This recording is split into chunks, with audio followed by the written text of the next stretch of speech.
আমরা আইন শৃঙ্খলা রক্ষাকারী বাহিনীকে যদি বাধ্য করি, আমরা যদি একদিনের মধ্যে জামিন নিতে বাধ্য করি, এই সামগ্রিক প্রক্রিয়াগুলো একটি রাষ্ট্র সঠিকভাবে চলার জন্য অনেক বড় একটি বাধা হয়ে দাঁড়ায়।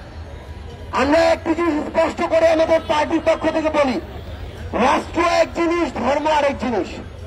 রাষ্ট্রকে সকল ধর্মকে ধারণ করতে হয়, সকল চিন্তাধারার মানুষকে ধারণ করতে হয়। এখানে নির্দিষ্ট একটি ধর্মের মানুষ, তার যে বিশ্বাস, তার রীতিনীতি, তার প্রথাগুলো চাইলেই আরেকটি মানুষ যিনি অন্য ধর্ম বিশ্বাসী তাকে চাপিয়ে দিতে পারে না। আরেকজন মানুষ যিনি কোনো ধর্মেই বিশ্বাসী না তাকেও চাপিয়ে দিতে পারে না। সেই জায়গা থেকে আমাদের এটি বুঝতে হবে যে আমি কোন কথাটি কোথায় বলতে পারবো, কোন পরিসরে এই কথাটি আমি চাপিয়ে দিতে পারবো। রাষ্ট্রকে আমাদের ঘর মনে করলে চলবে না, রাষ্ট্রকে আমাদের নির্দিষ্ট একটি গণ্ডি মনে করলে চলবে না।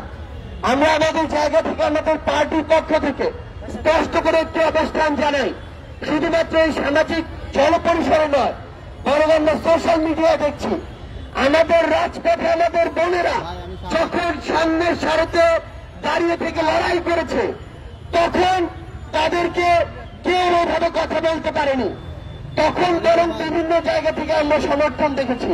কিন্তু সেই বোনেরাই যখন আমাদের রাজনীতির মাঠে আসছে, বিভিন্ন পার্টি এবং আমাদের পার্টিতে যোগদান করছে, তখন আমাদের এই বোনদেরকে স্পেসিফিক টার্গেট করা হচ্ছে। আমাদের এই বোনদেরকে নিয়ে অনেক মিথ্যা প্রপাগান্ডা ছড়ানো হচ্ছে, অপপ্রচার করা হচ্ছে। সবচেয়ে বড় কথা হচ্ছে, আমাদের এই বোনেরা, এই বাংলাদেশের অর্ধেক নারী, কখনো এমন নয় যে যখন প্রয়োজন আমি ব্যবহার করব, আর যখন মনে করব তখন তাদেরকে নিয়ে অপপ্রচার চালাবো। আমি স্পষ্ট করে আমাদের অবস্থান জানাতে চাই, আমরা আমাদের বোনেদের এই অভ্যুত্থানে হাসিনার বিরোধী লড়াই যেমন সামনের সারিতে পেয়েছি, আমরা আমাদের বোনেদেরকে আগামীর রাজনীতিতে পলিসি মেকিং এর সামনের সারিতে চাই। আমাদের বোনেরা আর এই বাংলাদেশের সংসদে কখনো শুধুমাত্র রিপ্রেজেন্টেশন হবে না, তারা তাদের যোগ্যতায় পার্টিসিপেশন করে এসেই সংসদে নারীদের প্রতিনিধিত্ব করবে। আমরা স্পষ্ট করে আমাদের পার্টির পক্ষ থেকে বলতে চাই, আইন শৃঙ্খলা রক্ষাকারী বাহিনীকে, সংশ্লিষ্ট মন্ত্রণালয়গুলোকে এবং এই অন্তর্বর্তীকালীন সরকারকে পুরো বাংলাদেশের প্রত্যেকটি জায়গায়, জনপরিষদ থেকে সোশ্যাল মিডিয়ায় আমাদের বোনেদের সেফটি এবং সিকিউরিটি নিশ্চিত করতে হবে। কেউ যেন তার ব্যক্তিগত বিশ্বাস কোনদিন একটি সমাজের গুরুত্বপূর্ণ একটি অংশ কিংবা আমাদের নারীদের উপরে চাপিয়ে না দিতে পারে। এই নিরাপত্তা আমাদের নিশ্চিত করতে হবে। আর্থ সামাজিক প্রেক্ষাপট বুঝতে হবে, বাংলাদেশের সামগ্রিকভাবে পরিবেশ কি সেটা বুঝতে হবে। এগুলোর বাইরে গিয়ে কেউ যদি কোনো ধরনের মব কালচারকে ব্যবহার করে বিন্দুমাত্র আমাদের বোনদের দিকে দৃষ্টি দেওয়ার চেষ্টা করে কিংবা তাদের সিকিউরিটি বিকৃত করার চেষ্টা করে, তাহলে আমাদের এই আইন শৃঙ্খলা রক্ষাকারী বাহিনী এবং সংশ্লিষ্ট মন্ত্রণালয়গুলো ব্যর্থ বলে প্রমাণিত হবে। এক্ষেত্রে আমরা আজকের পর থেকে তাদের সুস্পষ্ট অবস্থান এবং অ্যাকশন দেখতে চাই, না হলে বাংলাদেশের জনগণ তাদের জায়গা থেকে এই যে সংশ্লিষ্ট জায়গা, সংশ্লিষ্ট মন্ত্রণালয়গুলোকে ব্যর্থ মনে করবে। কিন্তু আমরা এগুলোকে ব্যর্থ হিসেবে দেখতে চাই না।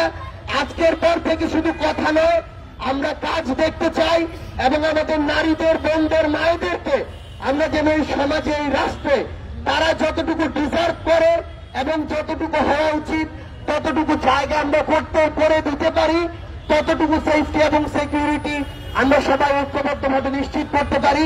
এটাই হোক আজকের নারী দিবসের আমাদের প্রতিজ্ঞা। সবার সাথে আবারও দেখা হবে, আমাদের বোনেদের সাথে, নারীদের সাথে আমরা একসাথে কাঁধে কাঁধ মিলিয়ে বাংলাদেশ বিনির্মাণের জন্য লড়াই করব। সে পর্যন্ত সবাই আমরা একসাথে আমাদের বোনেদের পাশে থাকবো। সবাইকে অসংখ্য ধন্যবাদ।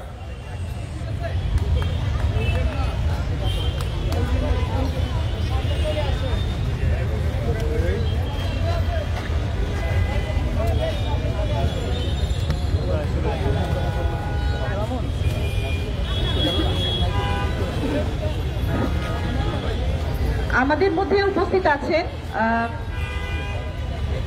শহীদ পরিবারের দুইজন সদস্য, শহীদ মাসুদ রানার সহধর্মিণী সাফা এবং শহীদ মোহাম্মদ সোহাগ সহধর্মিণী রিমা। আমরা এই মুহূর্তে চলে যাচ্ছি শহীদ মাসুদ রানার সহধর্মিণী সাফা আপুর কাছে। আসসালামু আলাইকুম। আমি শহীদ মাসুদ রানা রয়, জান্নাতুল ফেরদৌস সাফা। আজ নারী দিবসে আমরা এখানে সম্মিলিত হয়েছি।